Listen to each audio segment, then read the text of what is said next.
Hi everyone, Grant and Jonathan here again, and we're continuing to cover the detailed lessons in naming that many people aren't talking about, and we're sharing learnings from more than 30,000 naming projects that we've gone through. And today we're going to talk about it's all about where do I start? Grant, where do I start? That's a great question. Where you want to start is to ask yourself who you want to be when you grow up.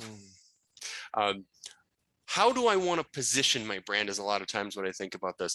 The 10,000 foot view. So if you take a huge step back, what does my brand look like from there? That's the first question I always like to ask. I like to joke, I tell this joke probably too much, is there's a person, they're building a pizza business, and they're sitting there and they're deciding how much oregano they want to put into that business, into their sauce.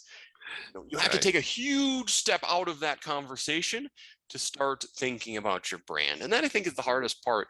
You want to start by stepping away from where you've been. A lot of times I think about it kind of like abstract art. When you look at abstract art, it's colors and splashes and lines and shapes.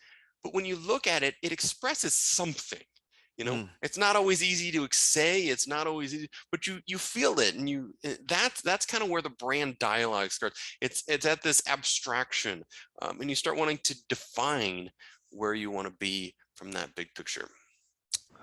That's great. That's great. So what are the different the different types or the different ways? A lot of times there's no one answer, but a lot of times we see classic. I want a preeminent classic brand. I want something really solution focused, really built around what my company does.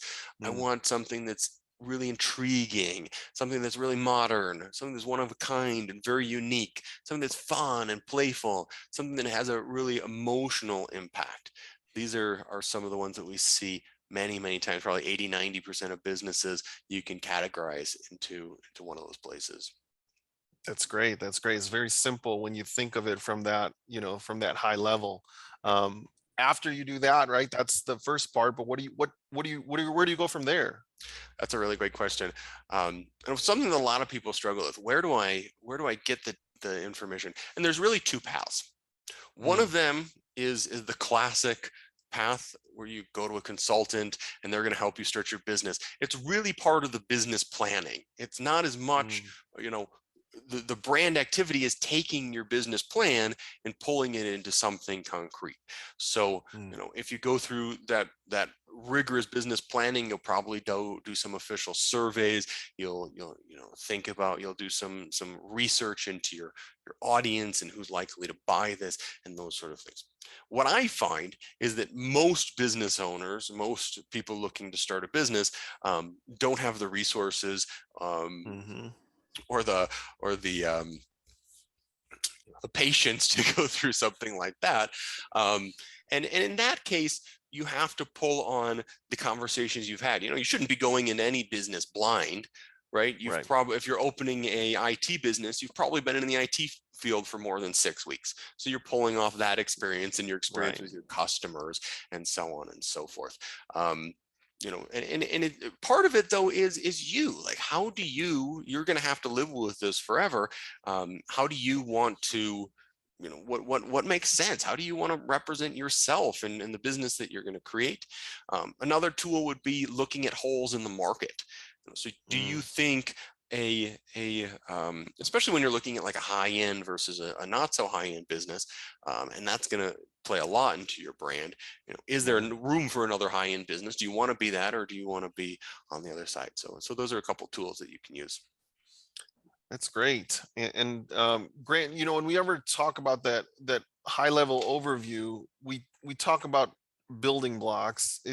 What are some of the building blocks, specific to naming that the next step after we know, that big picture of who we are, we want to ask ourselves a bunch of questions. The first question I ask is very big picture, and it's not defined very well, but I like to say, what big ideas do you want to bring to the forefront of your business? If you look at names, one of my favorite is Apple. Apple has always been about the human experience. And they said they've put that to the forefront of their brand. Where technology meets the human experience, they've always been, their products are always about functionality, making them easy to use. So, and an apple is a great symbol of that. And there's other stories about how Apple was formed, and that's fine. Maybe, maybe it was by accident they did that, but it's a wonderful symbol of who they are. So by starting and just asking yourself a clear question of, what are some ideas I want to build to the forefront? You might be able to pull out and say, what's really unique about our technology company is we're focused on the human experience. You might be, and that would be great if you could. A barrage of questions should follow. What values do you want to align behind? Is there any stories related to your business? A really good story-driven name is Burt's Bees. Bert himself is has a great story, and by aligning there, they have taken that person and what he's about and that history and put it right into their company. So there's a really cool story. Benefits and differentiators. This is going to be your quick pay. Don't expect to have something this pragmatic. What an amazing name. But they pulled the differentiator, speed, right to the forefront of their business. Feelings, the honest company, honesty became one of the core portions.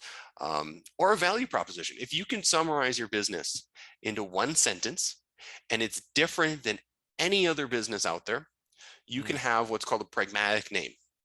And this is one of the best ways to name your business. PayPal was the first people-focused payment solution. It was people to people. It wasn't business to business, which every other one, I believe, maybe there was a couple out there before that, were all about businesses. You were selling your payment solution to a business and you had a different feel. This was something different, and they could summarize it, and they had PayPal, which is wonderful. Dollar Shave Club. They were doing something. There wasn't a lot of shaving clubs, and definitely not for that cheap. So they said, here's what we're all about. This is how we name our business. If you can't summarize your business, then you're going to have a hard time with that specific name, but that's another video in and of itself. So you've asked yourself all these questions, you've written a bunch of stuff down, and now you pull out what concepts, maybe there's 6, maybe there's 8, that you may want to brainstorm off of. Yeah.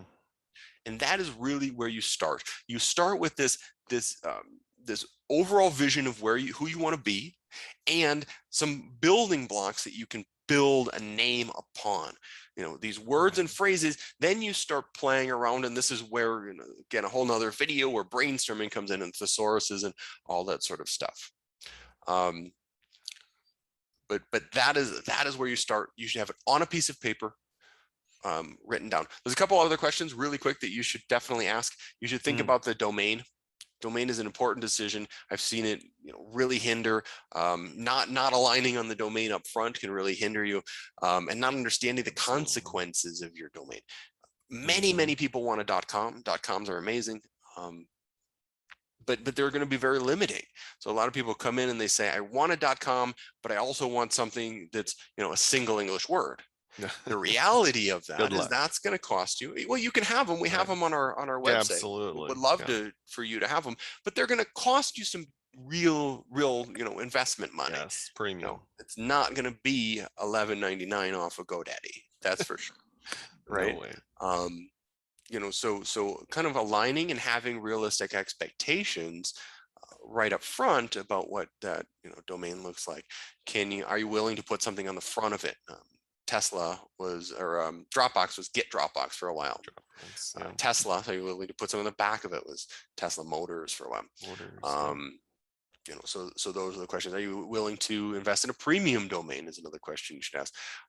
We think there's a huge amount of value there, of course. That's one of the things that we do.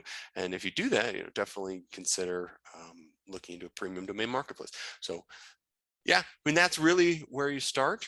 Those are some very key things, Grant, right? Getting that big umbrella picture, asking yourself those building block questions, and then the domain. Those 3 things can get you started. And if brainstorming that prior to coming into a naming project can really help you on the path to get where you need to go.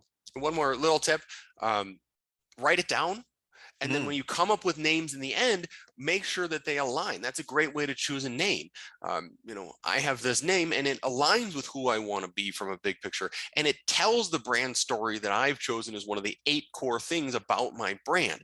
I've Mm. already written it down and it works. And it works, and I check those boxes. Now I know, it's a good name. That's a great way to, help you really make a decision. Writing it on paper, the simplest form of, right? Write on a Starting your brand. napkin, Yeah, write napkin. on a computer. However you want to do it. Nowadays, Write it, right? just Yeah. just write it, down, and then use it to make your decision. That's all I have on that Awesome. topic. Awesome, Grant. Great stuff. And thanks, everyone. We'll see you in the next video.